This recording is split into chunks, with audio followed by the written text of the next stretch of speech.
பாதுகாக்கப்பட்ட வேளாண் மண்டலத்தை கொண்டு வந்தவர் நாளை முதலமைச்சர் அண்ணன் எடப்பாடியார் அவர்கள் என்று சிந்தித்து பார்க்க வேண்டும்.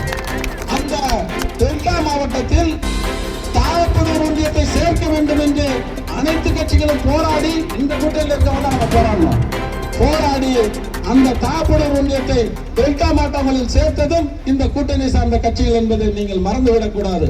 ஆகையால் அன்பார்ந்த பெரியவர்களே, வாக்காளர் பெருமக்களே, இங்கே வருகை தந்திருக்கின்ற தாய்மார்களே, உங்கள் வீட்டில் நடக்கின்ற இன்ப துன்ப நிகழ்ச்சிகளிலும் சரி, உங்கள் பிள்ளைகள் படிப்பதற்கு சரி, வேலை வாய்ப்புக்கு சரி, 5 ஆண்டு காலம் எனக்கு ஒரு வாய்ப்பு கிடைக்கின்ற பொழுது உங்களுக்கு கண்டிப்பாக சேவை செய்வேன். இது போல ஒரு சட்டமன்ற உறுப்பினர் இருந்ததில்லை என்ற வரலாற்று செய்தியாக நான் செய்து காட்டுவேன், செய்ய முடியும் என்ற நம்பிக்கை எனக்கு இருக்கிறது.